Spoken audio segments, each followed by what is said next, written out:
I'll give you the injury report first. How about that? And then we'll go ahead and get started on your questions. Here's what I got. Rather long. Quentin Spain and Tyler Croft, Tommy Sweeney and Feliciano, DeMarco and Taiwan Jones, John Brown and Ty Nasecki. John Brown has an illness. Ty Naseki's a vet day.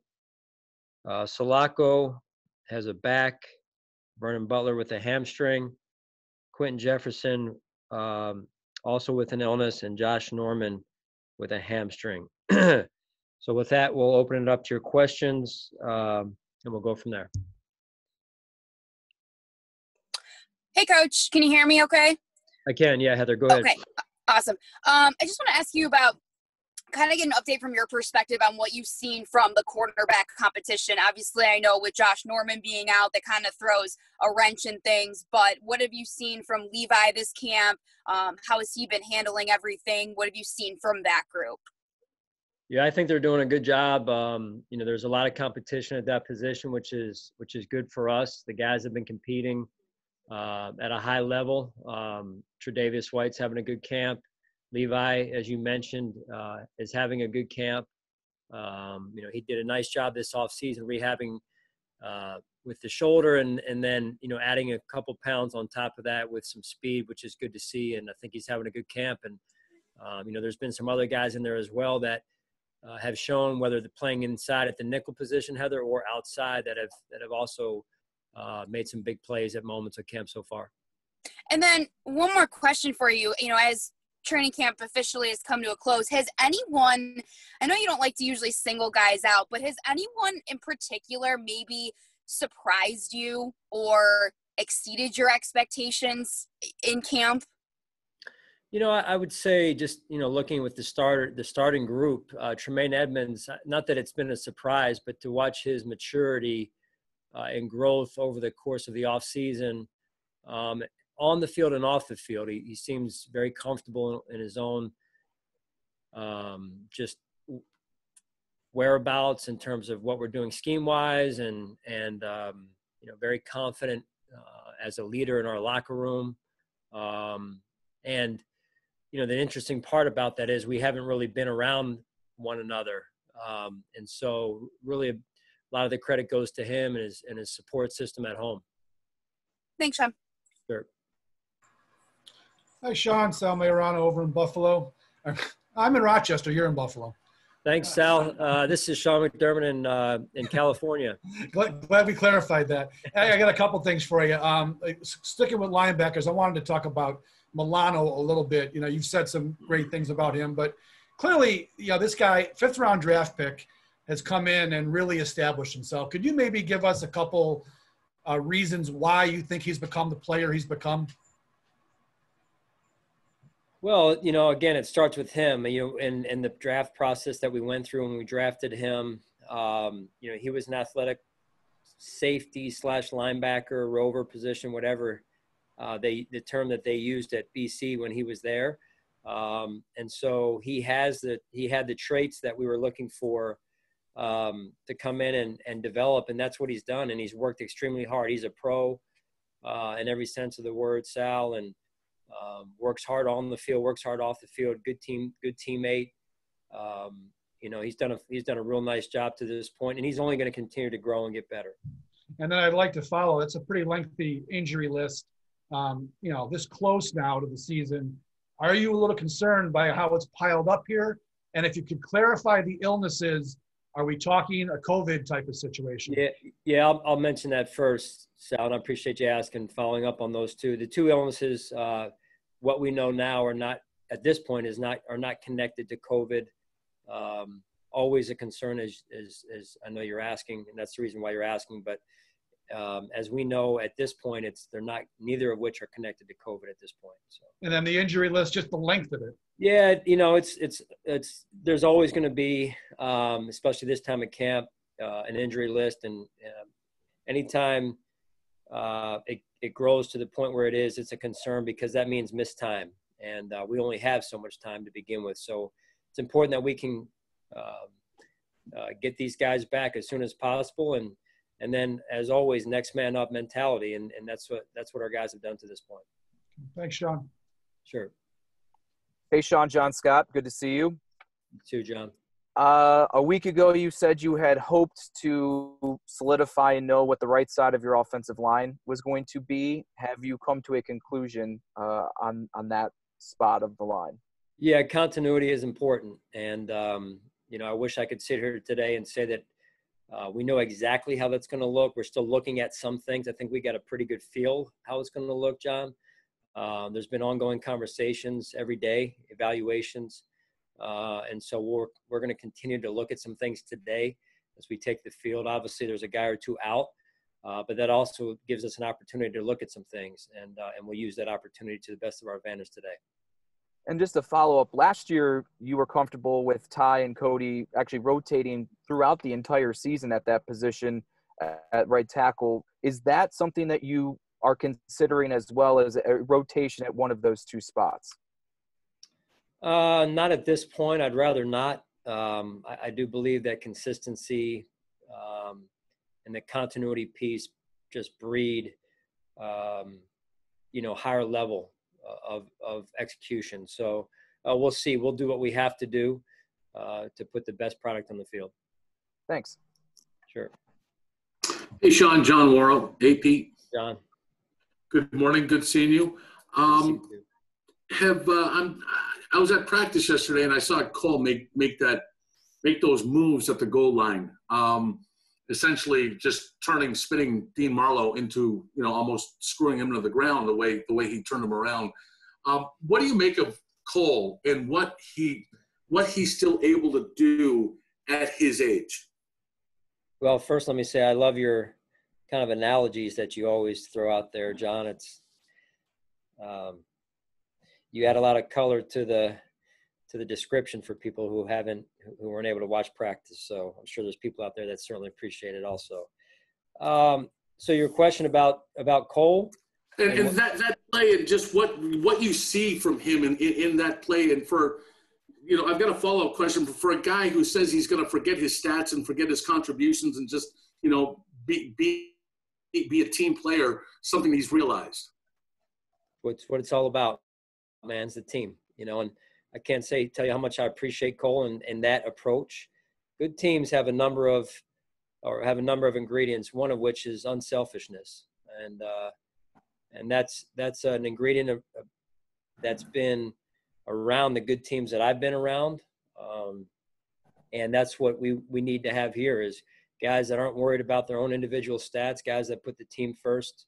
And usually when you do that, good things happen for everyone. And did you get a chance to see that play on film, or did you see it live? Just what you thought of what Cole was able to do for a guy who's, entering his more experienced years. Yeah, I mean that's part of what we saw when we picked up Cole in the free agent market. Basically now going into year 2, and just love. He's very surgical in that slot area, and then what he can do outside, and again what he brings to the team, as you already mentioned. I can't thank him enough for what he's brought to us. Thank you. Sure.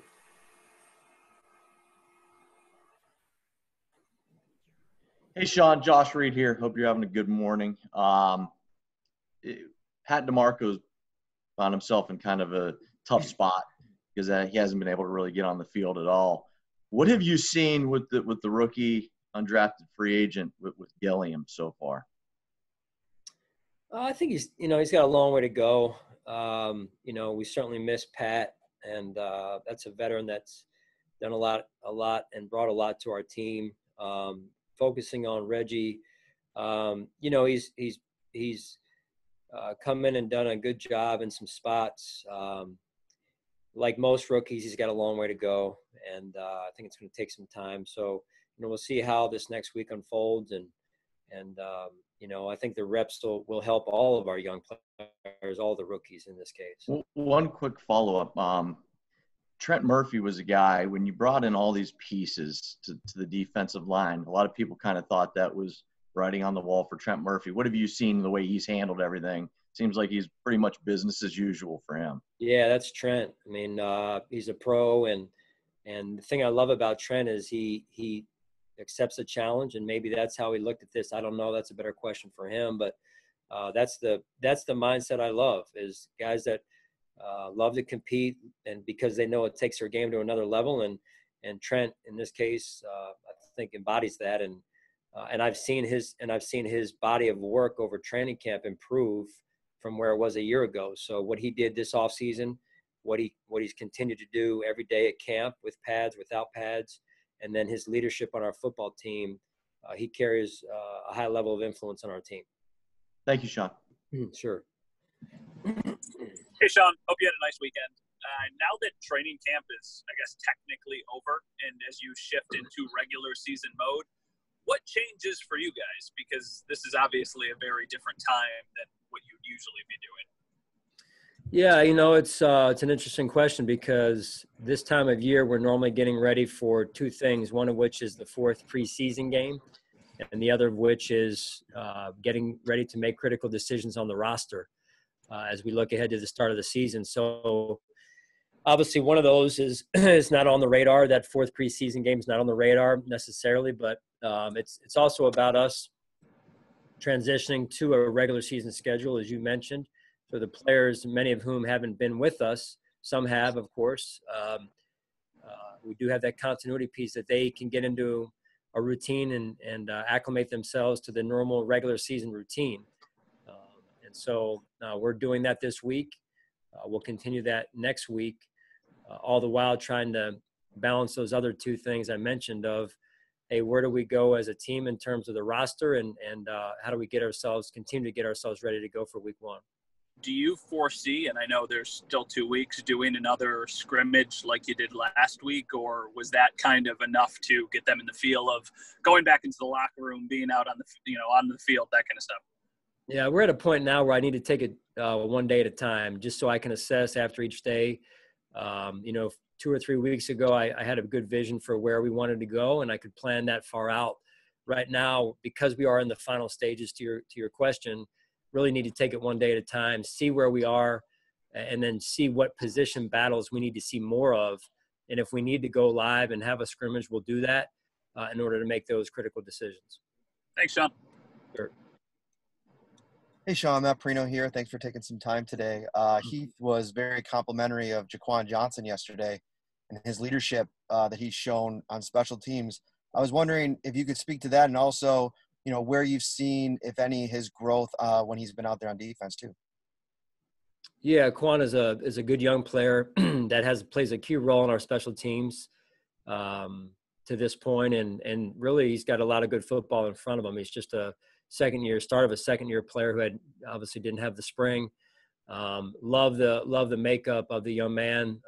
Competitive, guys love him. He's one of the connectors at a young age in our locker room. Excuse me, and really excited about his future.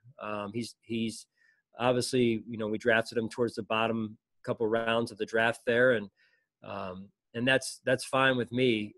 There's a lot of people that passed on him, probably because of certain measurables, not big enough, not fast enough. The guy's a football player, and at the end of the day, that's the sport we play, and that's the sport I coach. So that's all that matters to me. And if I could, what is Tyler Croft out with today? Yeah, foot. Got stepped on yesterday. Yeah, so we'll see. Thanks, Sean. Appreciate it. Yep, sure. Hey, Sean. I miss you. What'd you say? I said I miss you. Oh, I appreciate that, Tim. I miss you too, buddy. Hey, you mentioned about how this would be the time that you're getting ready for your fourth preseason game. And I think it's a tough question to ask in previous years, but now that you've gone through preparations with no preseason games, what's your opinion now on preseason games in general as to what you feel now that you've gone through it, what you've missed out on? I need this number of games to get ready for a season. I really feel like I need this ramp up to a regular season. Yeah, I mean, it's a little early to probably ask that, Tim, honestly, where I can give you a definitive answer, because so much is, on the plate right now, honestly. And having just kind of gone through it, however, I would say that I would like to see some level of preseason work so that we can use that as a measuring stick as to where we are and evaluate it at a higher level. The hard part for me, honestly, is when we haven't had them as of this year, is the planning piece. How do we simulate those situations and games, if you will? And then they've been yelling at me. The players have been yelling at me a lot because I've been the referee. And so we have not, and this is something probably people, whether they understand or not, but I'll say it, that in order to have referees come and ref our scrimmages, they have to test and become part of the max number on the tier. And so I wasn't willing to do that because then having referees in here would have kicked somebody else out because there's a cap on the number we can have in our building every day. And so I've been the referee, and a couple of my assistants have been referees, and that's a tough job. I can tell you, I've experienced firsthand. Well, Sean, I'll have a follow-up then. How are you able to replicate any new rules for 2020, or any emphasis any guidance you're getting from the league as to what rules of emphasis are going to be this year? Well, we've been in direct contact with the league on that, and they're doing a great job of getting that information out to us. And thankfully this year there's not a ton of new rules to be implemented. Obviously there's always points of emphasis and whatnot, and so we're on top of that in terms of our communication with the league and what we've tried to communicate to our players. Thanks, Sean. Yep, sure. All right, that's all we got. Thank you, guys. Okay, thank you, guys.